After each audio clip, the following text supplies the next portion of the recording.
കഴിഞ്ഞ ക്ലാസ്സിൽ നമ്മൾ പെർക്വിസിറ്റ്സ് എന്താണെന്നും അതേപോലെ പെർക്വിസിറ്റ്സിൻ്റെ വിവിധ ക്ലാസിഫിക്കേഷൻ എന്താണെന്നൊക്കെ നോക്കിയിട്ടുണ്ട്. നമ്മൾ നോക്കാൻ പോകുന്നത് പെർക്വിസിറ്റ്സിൻ്റെ വാല്യുവേഷനാണ്. അപ്പോൾ വിവിധ പെർക്വിസിറ്റുകൾ എങ്ങനെയാണ് നമ്മൾ വാല്യൂ ചെയ്യുക എന്നുള്ളതാണ്. അതിൽ നമ്മൾ ഒന്നാമത് നോക്കാൻ പോകുന്നത് റെൻറ്റ് ഫ്രീ അക്കോമഡേഷനാണ്. ഈ റെൻറ്റ് ഫ്രീ അക്കോമഡേഷൻ എന്ന് പറഞ്ഞു കഴിഞ്ഞാൽ എംപ്ലോയർ എംപ്ലോയിക്ക് ഹൗസ് പ്രോപ്പർട്ടി കൊടുക്കുക, മീൻസ് അക്കോമഡേഷൻ താമസിക്കാൻ വേണ്ടിയുള്ള ഹൗസ് പ്രോപ്പർട്ടി കൊടുക്കുക. അതെങ്ങനെ കൊടുക്കുക? ഒന്നുകിൽ ഫ്രീ ഓഫ് കോസ്റ്റ് ആയിരിക്കും, അല്ലെങ്കിൽ ലോ കോസ്റ്റ് ആയിരിക്കും. ഓക്കെ, ഒന്നുകിൽ അത് വെറുതെ കൊടുക്കാം, മുഴുവൻ ഒരു പൈസ മേടിക്കാണ്ട്, അല്ലെങ്കിൽ ചെറിയൊരു പൈസ മേടിച്ചുകൊണ്ട് നമ്മൾ എന്ത് കൊടുക്കാം? ഹൗസ് പ്രോപ്പർട്ടി അക്കോമഡേഷന് വേണ്ടി പ്രൊവൈഡ് ചെയ്യും. അപ്പോൾ ഈ ഒരു ബെനിഫിറ്റ് നമ്മൾ എന്തായാലും ട്രീറ്റ് ചെയ്യുക? പെർക്വിസിറ്റ്സ് ആയിട്ടാണ് ട്രീറ്റ് ചെയ്യുക. Okay, this benefit is treated as taxable perquisites. Then അതെവിടെ നമ്മൾ ടാക്സ് ചെയ്യണം? ഇൻകം ഫ്രം സാലറിയിൽ നമ്മൾ എന്ത് കൊടുക്കണം? അതിന് ടാക്സബിൾ പെർക്വിസിറ്റായിട്ട് നമ്മളത് കാണിച്ചിരിക്കണം.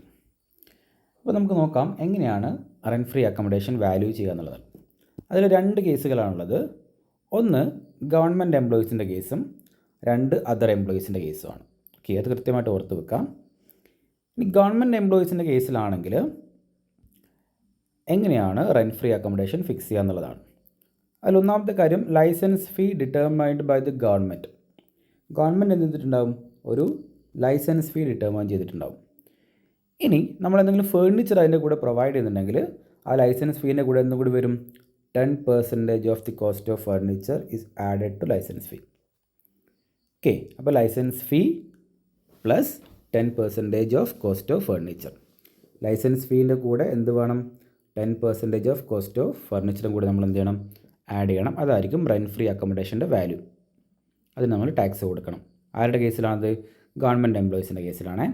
ഇനി അതർ എംപ്ലോയീസിൻ്റെ കേസിലാണെങ്കിലോ, in case of other employees അതിൻ്റെ ഒരു പ്രോസസ്സ് നമ്മളിവിടെ കൊടുത്തിട്ടുണ്ട്. അതിന് വേണ്ടി നമ്മൾ എന്ത് ചെയ്യണം?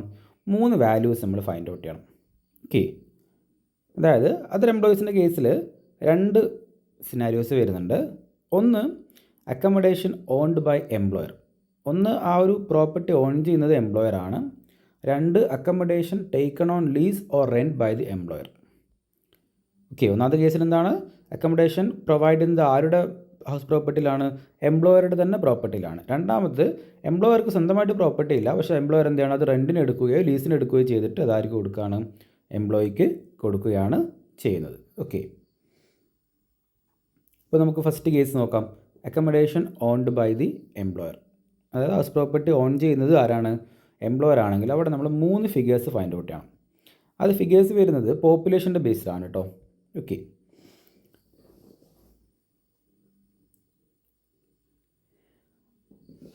%10 of salary in cities where population exceeds 40 lakh. Population 40 ലക്ഷത്തിൽ കൂടുതലാണെങ്കിൽ നമ്മൾ എന്താ കാണേണ്ടത്? 10%, സാലറിയുടെ 10%. ഈ എവിടെയുള്ള പോപ്പുലേഷനാണോ നമ്മൾ നോക്കേണ്ടത്? എംപ്ലോയിക്ക് എവിടെയാണോ നമ്മൾ റെൻറ്റ് ഫ്രീ അക്കോമഡേഷൻ കൊടുത്തത് അവിടെയുള്ള പോപ്പുലേഷനാണ്. ഇനി പോപ്പുലേഷൻ 15 ലക്ഷത്തിനും 40 ലക്ഷത്തിനും ഇടയിലാണെങ്കിൽ അവിടെ എത്ര നമ്മൾ എടുക്കേണ്ടത്? സാലറിയുടെ 7.5%. ഇനി 15 ലക്ഷത്തിനും താഴെയാണ് പോപ്പുലേഷൻ എങ്കിലോ എത്ര എടുക്കേണ്ടത്? 5% ഓഫ് സാലറി. അപ്പോൾ നമ്മൾ കഴിഞ്ഞ ക്ലാസ്സിലൊക്കെ HRA കാൽക്കുലേറ്റ് ചെയ്യുമ്പോൾ നമ്മൾ എന്ത് ചെയ്തിട്ടുണ്ട്? സാലറി എന്താണെന്ന് കൃത്യമായിട്ട് പറഞ്ഞിട്ടുണ്ട് അല്ലേ? അവിടെ നമ്മൾ സാലറിയുടെ 40%, 50% ഒക്കെ ഫൈൻഡ് ഔട്ട് ചെയ്യണമായിരുന്നു. അപ്പോൾ സാലറി എന്ന് പറയുമ്പോൾ അതിൽ എന്തൊക്കെ ഉൾപ്പെടും എന്ന് നമ്മൾ കൃത്യമായിട്ട് എന്ത് ചെയ്തിട്ടുണ്ട്? HRAയുടെ കേസിൽ ഡിഫൈൻ ചെയ്തിട്ടുണ്ട്.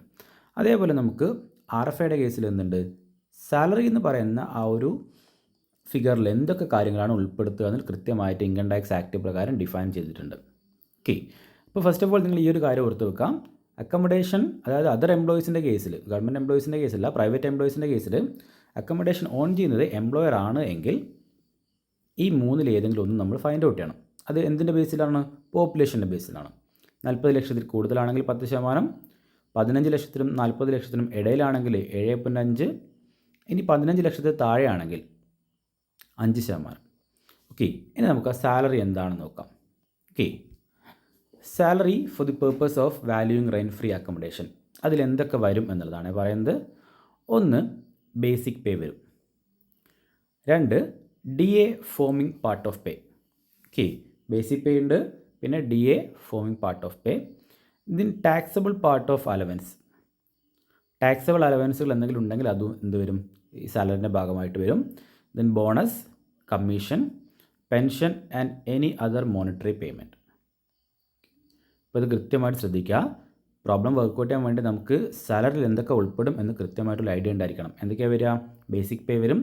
ഡി എ വെറും ഡി എ തന്നു കഴിഞ്ഞാൽ എടുക്കാൻ പാടില്ല. ഫോമിങ് പാർട്ട് ഓഫ് പേ തന്നുക എന്നാൽ മാത്രമേ നമ്മൾ എന്ത് ചെയ്യാൻ പാടുള്ളൂ, എടുക്കാൻ വേണ്ടി പാടുള്ളൂ. ഇനി ടാക്സബിൾ അലവൻസുകൾ എന്തെങ്കിലും ഉണ്ടെങ്കിൽ അത് എടുത്തിരിക്കണം. അതേപോലെ bonus, commission, then pension and any other monetary payment. Okay, അപ്പോൾ സാലറിയിൽ എന്തൊക്കെ വരും എന്നറിയാലോ. അപ്പോൾ ഈ കാര്യങ്ങൾ നിങ്ങൾ കൃത്യമായിട്ട് എന്ത് ചെയ്യുക, ഓർത്ത് വെക്കുക. സാലറി ഇൻക്ലൂഡ് ചെയ്യുന്ന കാര്യങ്ങളാണ്. യെസ്. ഇനി നമുക്ക് രണ്ടാമത്തെ കേസ് നോക്കാം. Accommodation taken on lease or on rent by employer. എംപ്ലോയർക്ക് സ്വന്തമായിട്ട് അക്കോമഡേഷൻ പ്രോപ്പർട്ടി ഇല്ല, പകരം അവരെന്താണ്, ഒന്നുകിൽ ലീസിന് എടുക്കുകയോ അല്ലെങ്കിൽ റെൻറ്റിന് എടുക്കുകയോ ചെയ്യുകയാണ് ചെയ്യുന്നത്. ഓക്കെ, അതിൽ രണ്ട് ഫിഗർ നിങ്ങൾ ഫൈൻഡ് ഔട്ട് ചെയ്യണം. ഒന്നെന്താണ്, actual lease rental paid or payable by the employer.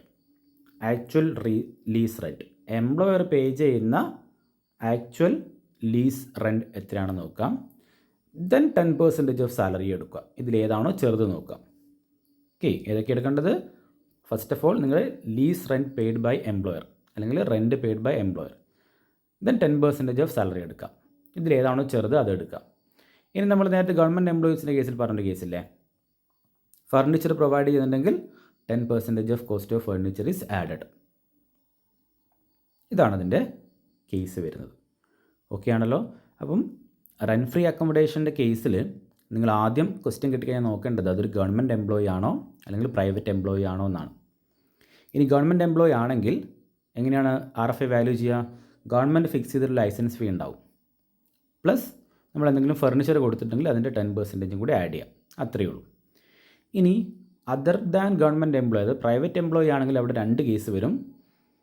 House property on ചെയ്തത് എംപ്ലോയർ ആണോ എന്ന് നോക്കുക, അല്ലെങ്കിൽ ഹൗസ് പ്രോപ്പർട്ടി എംപ്ലോയർ എന്ത് ചെയ്യാണ്, ലീസിന് എടുക്കുകയാണോ അല്ലെങ്കിൽ റെൻറ്റിന് എടുക്കുകയാണോ ചെയ്തതെന്ന് നോക്കാം. ഹൗസ് പ്രോപ്പർട്ടി എംപ്ലോയർ ആണ് ഓൺ ചെയ്യുന്നതെങ്കിൽ നമ്മൾ ഈ 3 ഫിഗേഴ്സ് നമുക്ക് ഓർമ്മ വേണം, അല്ലെങ്കിൽ ഈ പോപ്പുലേഷൻ്റെ ബേസിലുള്ള 3 എമൗണ്ടുകൾ അല്ലെങ്കിൽ 3% നമുക്ക് ഓർമ്മ വേണം. പോപ്പുലേഷൻ 40 ലക്ഷത്തിൽ കൂടുതലാണെങ്കിൽ സാലറിയുടെ 10%, പോപ്പുലേഷൻ 15 ലക്ഷത്തിനും 40 ലക്ഷത്തിനും ഇടയിലാണെങ്കിൽ 7.5, 15 ലക്ഷത്തിനും താഴെയാണ് പോപ്പുലേഷൻ എങ്കിൽ സാലറിയുടെ 5%. ഇനി അക്കോമഡേഷൻ ലീസിനാണ് എടുത്തിരിക്കുന്നതെങ്കിൽ ആദ്യം നിങ്ങൾ എന്ത് ഫിഗർ കാണാം, എംപ്ലോയർ പേ ചെയ്യുന്ന റെൻറ്റ് കാണാം. ദെൻ 10% ഓഫ് സാലറി, അതിലേതാണോ കുറവ് അതെടുക്കുക. അതിൻ്റെ കൂടെ എന്താ ആഡ് ചെയ്യുക, 10% ഓഫ് ഫർണിച്ചർ കോസ്റ്റ്, ഫർണിച്ചർ എന്തെങ്കിലും കൊടുത്തിട്ടുണ്ടെങ്കിൽ.